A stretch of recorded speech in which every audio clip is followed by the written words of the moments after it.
I think that's a testament to just the charter model in general, that we have that ability to flex and identify student needs and make changes as quickly as we can make them without having to worry too much about district oversight or just some of that bureaucracy pieces, knowing that as long as we are following FAPE, we're following IDEA, that's what really should be driving these decisions, is that student need piece. Hello, everyone, and welcome to the Brighter Together podcast. My name is Janet Courtney, and my special guest today is Nate Moore.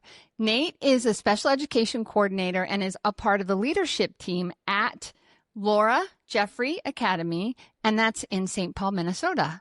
Nate, thanks for joining us today. Thanks for having me.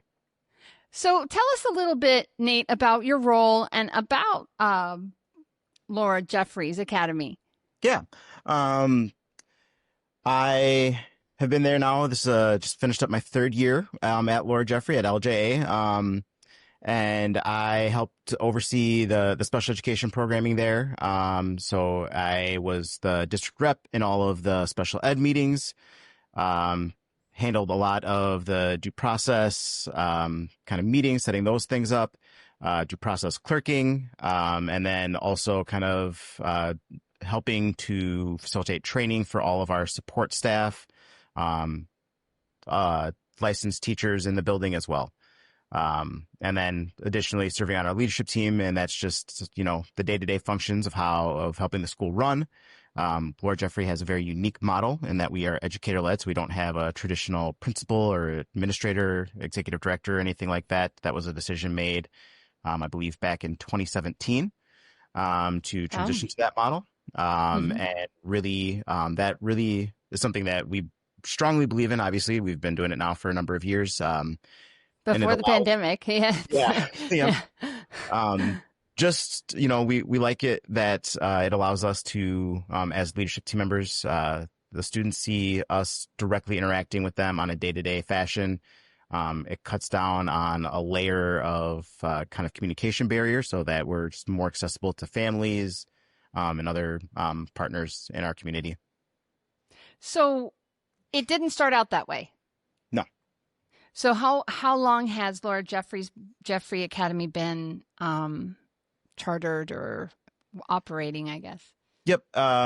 We have been operating since 2010. We just finished up our 15th years as a school. Congratulations. Awesome. Thank you. Yeah. No easy feat to it's not. stay operational as a charter school. And it's a testament to a number of educators in the building that have really rolled up their sleeves, dug in and done the work, done a lot of learning. Just, both within just school systems and just making connections with our community as well. So how did that come about? How did you decide to go with a leadership team model? Because it's not traditional. I mean, your guys are outside the box for sure. Yeah. There had been an executive director that was there. And it just felt like between the teaching staff at the time and the kind of leadership team, there was kind of a recognition that that current model wasn't serving the students and wasn't serving the school. And so they agreed to kind of transition into this educator-led model.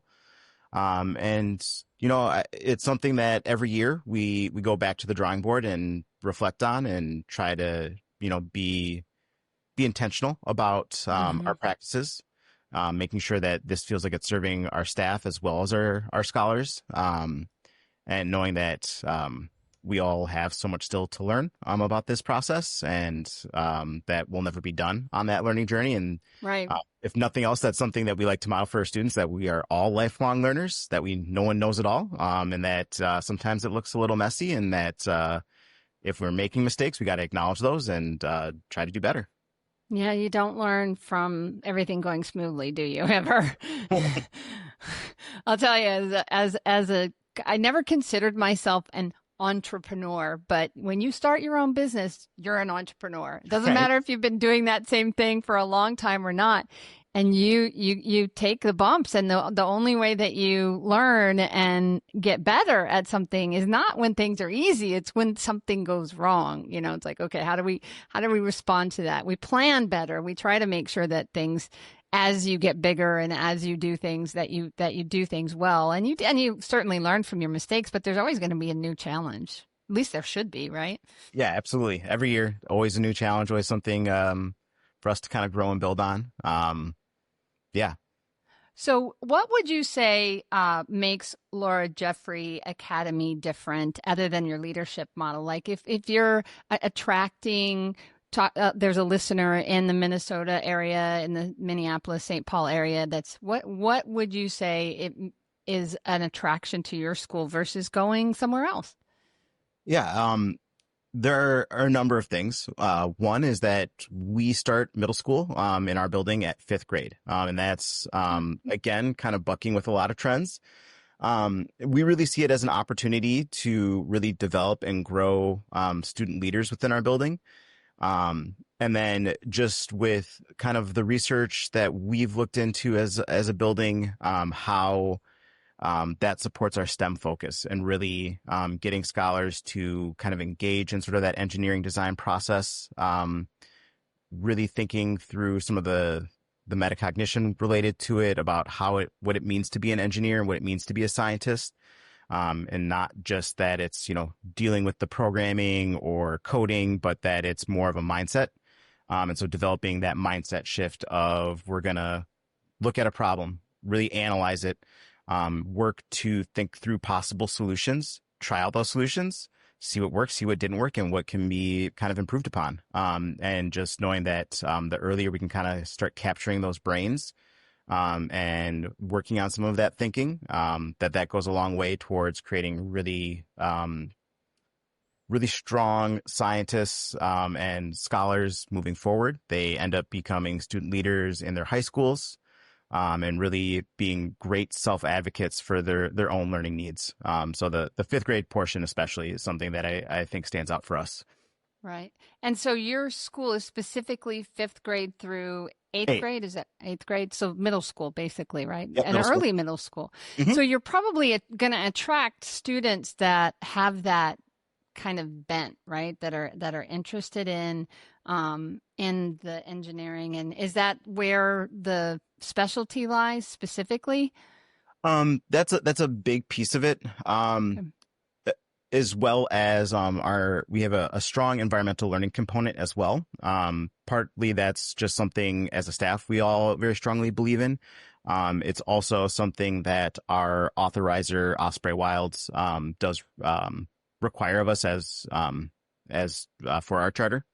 And so So yeah, there. they're the explain to people a little bit Yep, about that because we have listeners that don't know what that is. of So course, yeah.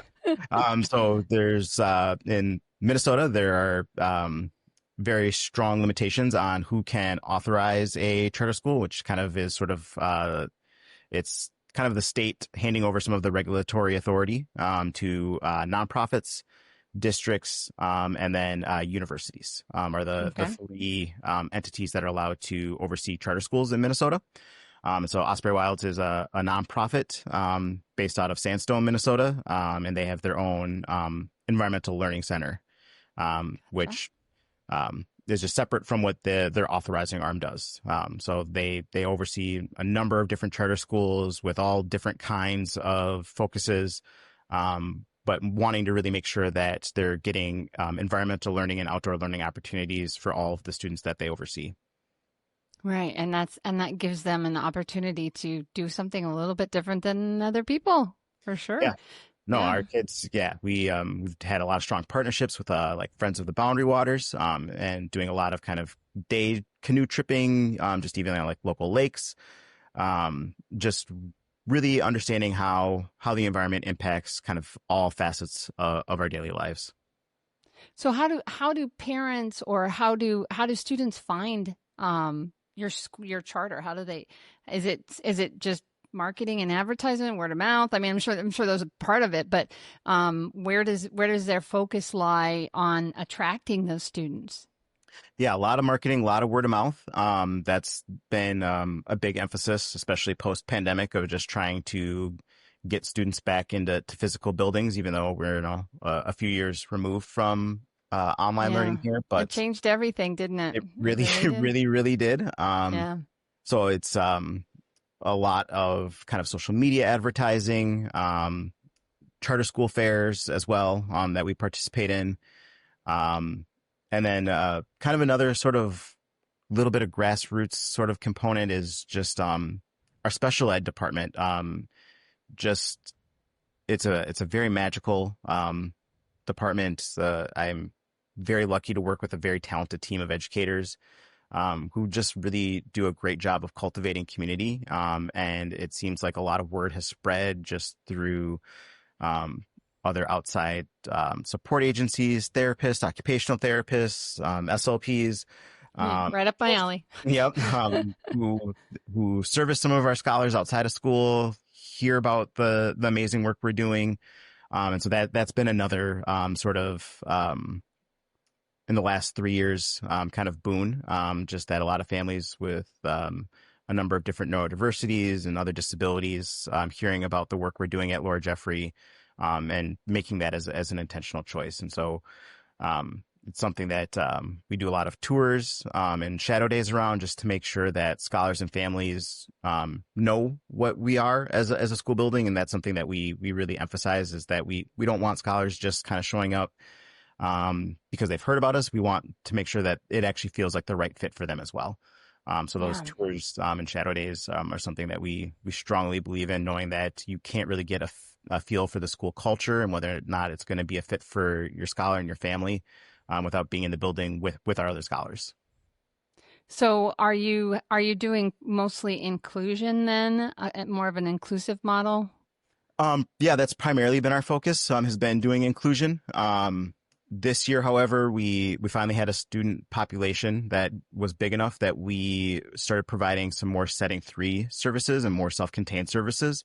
Mm-hmm. Um, and that was really felt, that was a big paradigm shift for us. That was something that we had traditionally not done.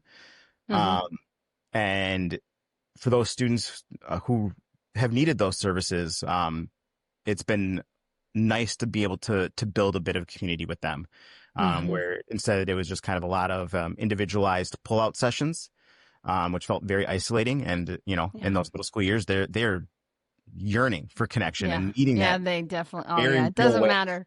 Doesn't matter where you're at. The developmental. It's they're middle schoolers. They Yeah, need that. They're trying to figure out who they are. Right. yeah, It's such a fun, hard age. it Really. is. It Really. really, really is.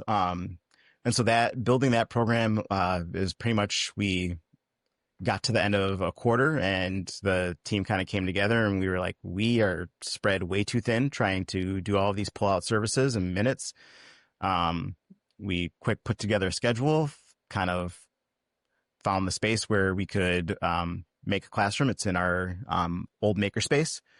And it was an incredible experience for all of us for that second half of the year. So many of some of the behavior pieces with some of those scholars just melted away because the Ah, learning was nice. now finally at their level, at their pacing. Right. They didn't feel like they needed to keep up both academically and socially. So there was a lot less of sort of that fronting kind of stuff happening. And just the engagement in the learning felt so good in that space. And I'm so glad that we decided to kind of take that leap. It was a bit of a leap of faith. We weren't quite sure what it Mm-hmm. was going to look like, how it was going to work, kind of what it meant as far as how they were going to access specialists and specialties. And that team was amazing at flexing and kind of going along with the bumps and working through some of the communication pieces that went with that. But that was something that, we had no intentions of doing when we started the school year, but based off of just who showed up at our school and their needs, um, we rolled with it. And like I said, it took the whole team and they were just fabulous in rolling And with this that. happened last year. This was last year. Yeah, this was basically right after winter break. We also we do a J term, so we kind of got to the end of J term, and we were just looking at our service grids and realized that we needed to do something different, just to make sure that those scholars were getting the support. And we could also make sure that the students who didn't need all of that pull out services, that their push and services were getting met as well. So explain to me what a J term is. That's one I'm not familiar with. Yeah. I'll tell you real quick. The part of the reason, not only just my own knowledge, but we as educators just love our terms, love our acronyms. We love our And I want to acronyms, we love make our sure that jargon. this goes nationwide. I want Yeah. to make sure who's listening can understand what we're talking about, right? So, Yeah. yeah. No, it's kind of like you would experience at the collegiate level. We offer a series of electives. Some of them are student driven. So kind of beginning of quarter two, we start kind of polling staff and students, thinking about, what classes do you all want to take for J term? So the afternoon are those electives. And it's such a wide variety. They've built skateboards. They've done outdoor Is it a wilderness short survival. term in between Yep. It's semesters or okay. just Okay. the month of January, Oh, just for that gotcha. Okay. 4 week Well, the period. January. Got it. Yep. Okay. Okay. And then the morning, they still have kind of access to sort of the core academics, but it's a slightly different lens. So they all engage in a book study. So they have their choice of books, and that allows us to also then mix grade levels even further. Oh, So yeah. fifth and Hmm. eighth graders, depending on kind of reading levels, being able to read and analyze the same book together. Um, and then math is a financial literacy focus. So Oh, really nice. developing those kind of life skills. So eighth graders and seventh graders work through kind of a budget simulation, finding a job, figuring out how much rent is. Are they going to buy a car? Are they going to Oh, take good public for them. transportation? Yeah. So Uh, important. Life skills. Wow. Those are yeah, so, I don't care what your child, what level your child is, they all need it. They all need, yeah. Yeah, yeah, yeah. Love that. Love that so much because man, it's like I didn't have that myself. So when I had my own children, budgeting and financing and all of that was so important. It's like, don't make the mistakes. You never want your kids to right. make the same mistakes you made. It's like, ah. So I love it when schools talk, math and algebra and all those math. It's all of it's really, really important. But those fundamental, I work, I get paid. What do I Yep. do with my money so that I have a roof over my head, clothes on my body, and food that I can eat? Like they're just so critical. It's a critical skill for Yeah. sure. So Yeah. it's the easiest time to answer the math question of when am I ever going to use this? It's like literally Yeah. every day of your life.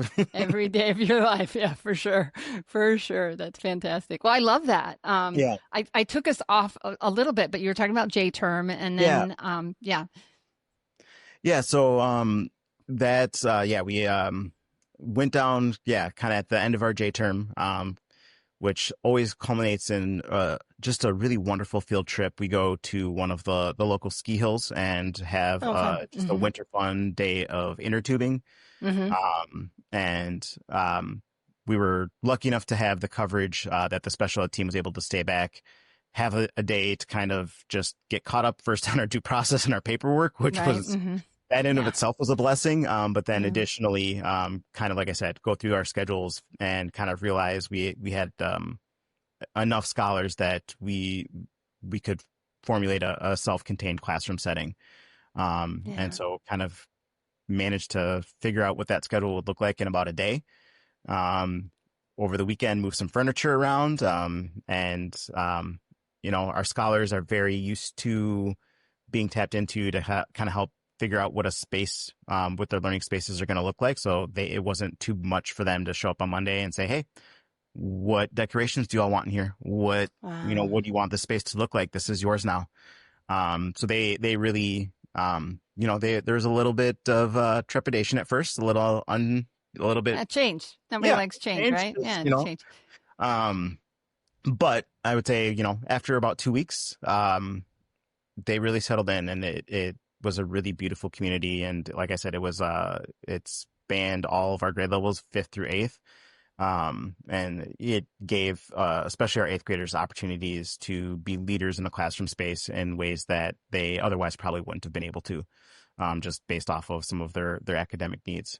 So that was really, really nice to see. And, there's, an eighth grader in particular that I worked very closely with. And it was just nice to see her kind of get that opportunity to show off all the skills that she's learned, in a way that wouldn't have shown up in a traditional classroom setting, Yeah. in the same way. Well, and I think I want to make sure that our listeners are getting this. Okay, you guys changed how you were teaching, where the kids were going in the middle of the year because Yep. you saw a need in your students. I'm impressed. I have to say, I've been in education for a long time. I've worked with lots of different schools in all over the United States. And that to me it's touching to me. It makes me teary because you recognized and you did what you needed to do to serve those kids. And that, Lighthouse and my servant, me as a servant, as a therapist, all of us, we have servant hearts and we want what's best for our kids. And when you, as a team, take that up and don't go, well, we know there's a problem, but we'll deal with it over the summer when we have time to think about it. No, you really recognized it. And I just kudos to you and to your team for taking that on in the middle of the year because it was what was best for your kids. So congratulations to you and your team. Yeah. Thanks. I think that's a testament to just the charter model in general, that we have that ability to flex, and identify student needs and make changes as quickly as we can make them, Yeah. without having to worry too much about district oversight, or just some of that bureaucracy pieces, knowing that as long as we are following FAPE, we're following IDEA, that Yeah. that's what really should be driving these decisions, is Yeah.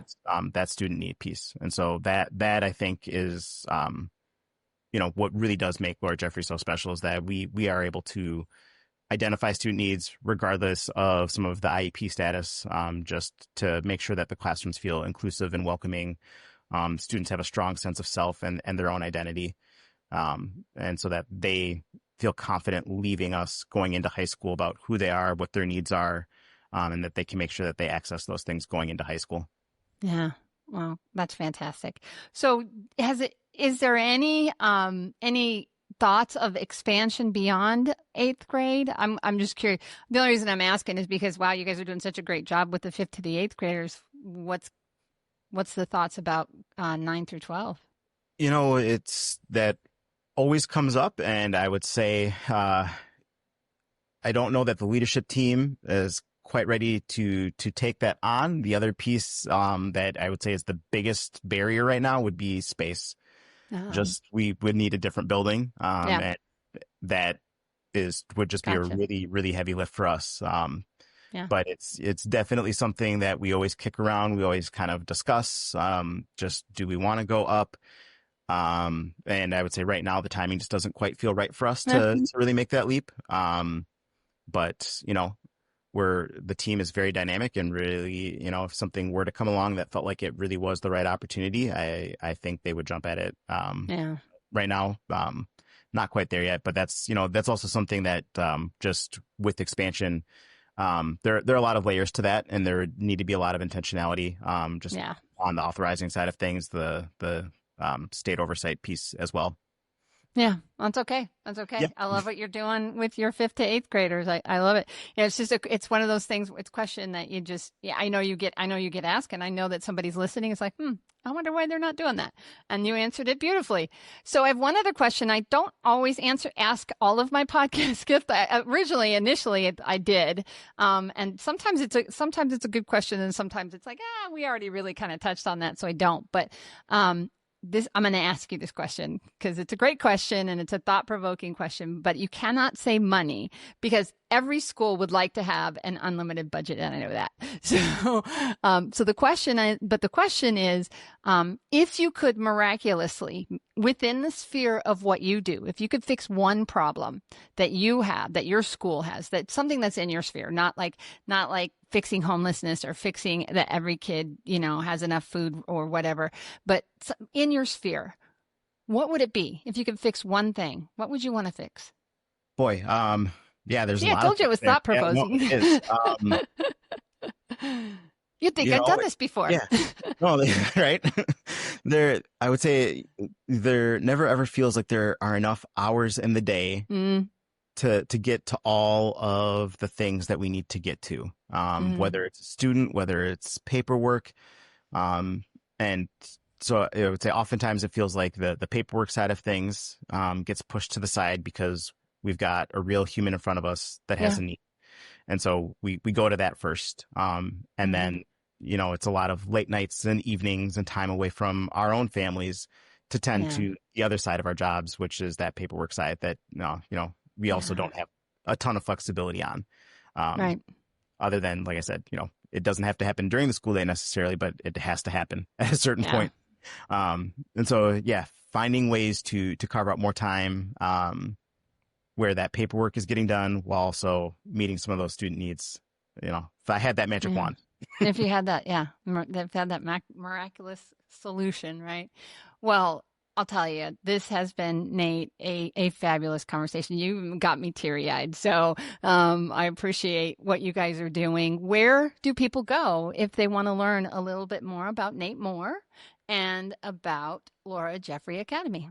Yeah. Our website is www.laurajeffreyacademy, and Jeffrey is spelled a little wonky. It's Jeffrey. So laurajeffreyacademy.org. All of our admission enrollment information can be found there. More information about the rest of our leadership team is also on our website there. And yeah, uh, hope Fantastic. all of our scholars are having a great summer, recharging and getting ready for another great year of learning. Awesome. Awesome. All right. Well, it's just so people know, this was recorded on June 25th. It won't probably summer will probably be mostly over by the time people hear this, but you have a wonderful summer as well. And thank you so much for coming on the Brighter Together podcast, because we really are brighter together. Thanks so much for having me.